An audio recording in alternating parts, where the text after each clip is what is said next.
Vamos lá, pessoal, para o nosso terceiro vídeo aí. Espero que seja o último, tá? Acho que será o último mesmo. No segundo vídeo nós terminamos falando sobre os princípios da teoria clássica, os princípios de Fayol. Falamos dos dois primeiros princípios, divisão de trabalho, autoridade e responsabilidade.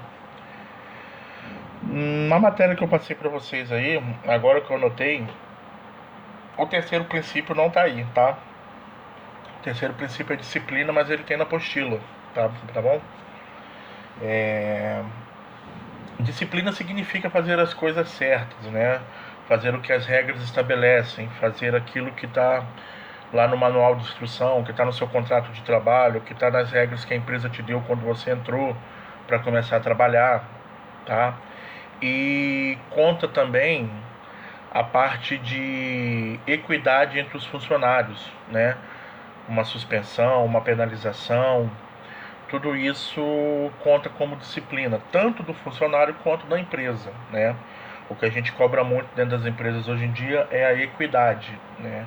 A equidade é uma igualdade, é, colocando alguns critérios para a gente poder estabelecer, né? O que é uma igualdade, o que é justiça, né? A gente precisa, acima de tudo, fazer justiça nas relações de trabalho entre empregado e patrão e entre os empregados mesmo, tá? Então esse ponto aí que é o terceiro, que é a disciplina. O quarto ponto, o quarto princípio é a unidade de comando. O que diz a unidade de comando? Os trabalhadores nas organizações deveriam receber ordens de um gerente somente, para evitar conflitos e mal-entendidos. Isso aí na verdade, pessoal, é um ponto importante que acontece nas nossas vidas muitas das vezes, né? Tem um ditado que diz que cachorro que tem dois donos morre de fome, né? Porque um pensa que um dono já deu comida, outro pensa que o outro já deu e o cachorro acaba morrendo de fome, né? Essa unidade de comando, ela não existe muito em empresas pequenas, onde trabalha o pai, o filho, o marido e a mulher, e o funcionário acaba recebendo ordens de todo mundo, né? O funcionário ele recebe uma ordem do marido agora de manhã, aí a mulher chega para trabalhar à tarde e dá uma outra ordem, e aí ele na verdade não sabe o que vai seguir. Dentro de uma empresa maior, dentro de uma média empresa, de uma multinacional, de uma grande empresa, né? Geralmente a gente tem uma unidade de comando, que é um gerente, que é um coordenador, um gestor, né? Um gestor de área, um gestor de setor, de negócio, né? É ele que vai dar as ordens, né? Justamente para isso, para a gente evitar que existam conflitos e mal entendidos, tá? O quinto ponto, o quinto princípio é a unidade de direção. A organização toda deveria estar se movendo em direção a um objetivo comum, numa direção comum. Isso aqui entra muito lá nas funções de coordenação e organização, né? As empresas devem estar voltadas para os mesmos objetivos.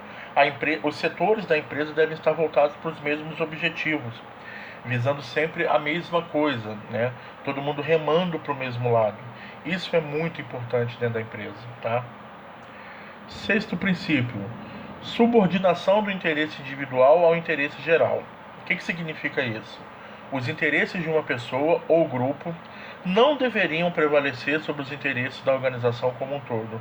Ou seja, a gente trabalha numa empresa onde nossos interesses são menores do que o interesse geral da empresa. Nós estamos lá para atingir os objetivos da empresa. É óbvio que a gente quer ganhar salário, a gente quer ganhar premiação, a gente quer se destacar, mas nunca os nossos objetivos devem suplantar os objetivos empresariais. Os objetivos da empresa devem estar sempre em primeiro lugar. Quando isso não acontece, a gente vê o caos que acontece dentro das empresas, né? Roubos, licitações fraudulentas, gerentes, diretores, presidentes que são mandados embora por roubo, por corrupção, né? Ou seja, a pessoa coloca o seu interesse pessoal na frente dos interesses organizacionais, tá? Não é só na parte de corrupção, mas quando eu acho que o meu objetivo dentro da empresa é mais importante do que um objetivo empresarial, eu certamente não estarei contribuindo para o objetivo da empresa, tá? Sétimo ponto, remuneração do pessoal. O pagamento deveria ser justo, não explorativo, e deveria recompensar bom desempenho.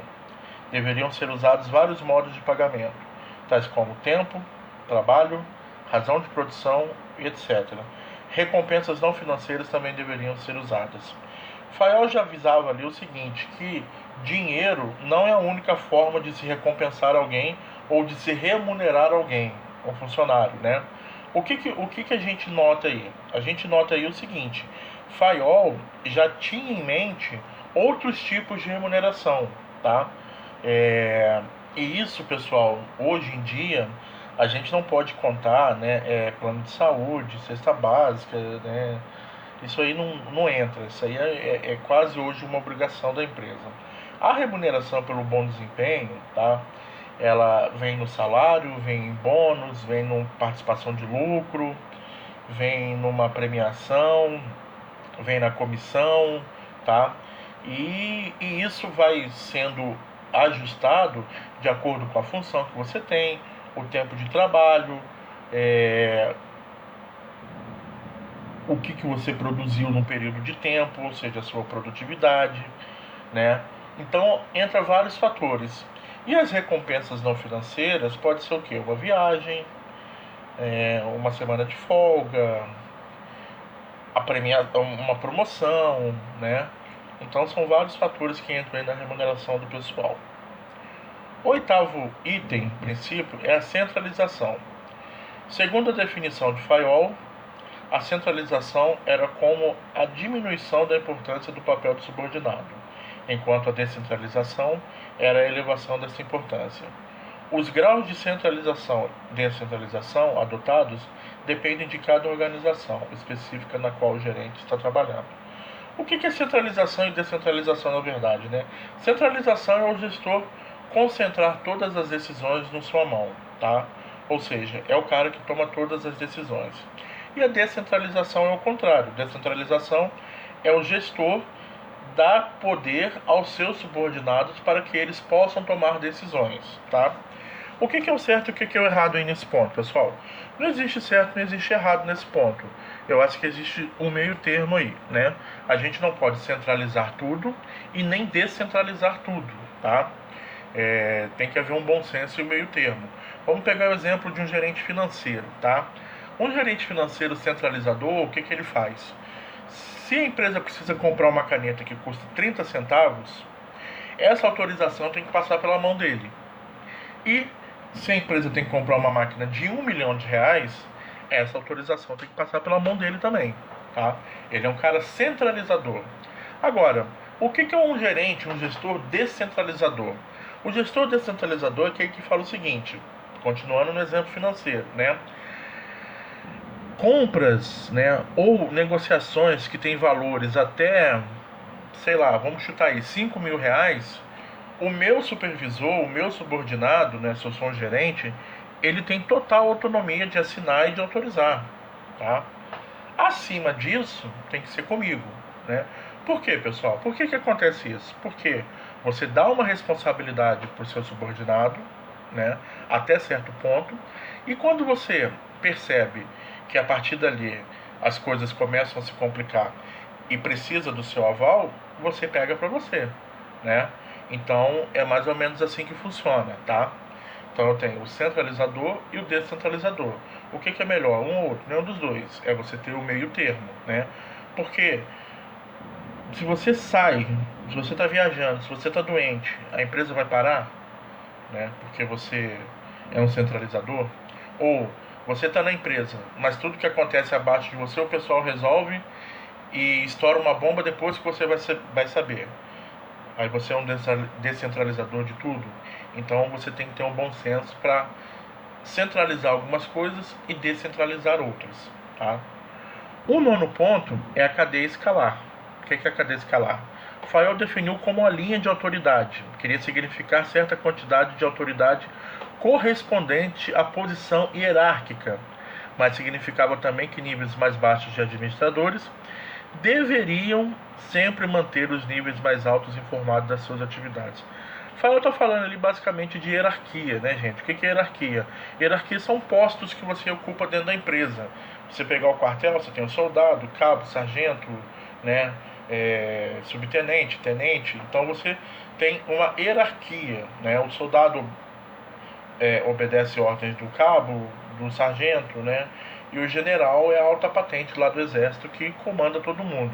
Dentro da empresa você também tem isso. Você tem o auxiliar, o assistente, o supervisor, o coordenador, o gerente, o supervisor, o líder, né? O diretor, o presidente. Então você também segue uma hierarquia.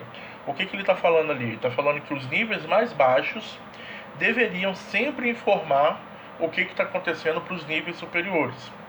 Nesse ponto eu faço um contraponto ao Fayol.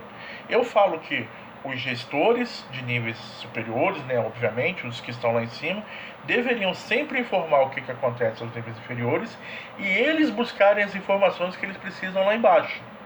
Eu acho isso hoje mais importante, tá? Então, a cadeia escalar é isso, é questão de hierarquia. Qual que é o 10º ponto aí? Acho que esse vídeo vai ficar um pouquinho maior aí, mas acho que vai dar tempo, viu, pessoal? Deixa eu ver aqui. Não vai dar tempo não. Vou pausar esse vídeo aqui. Aí a gente termina lá falando dos últimos 5 itens.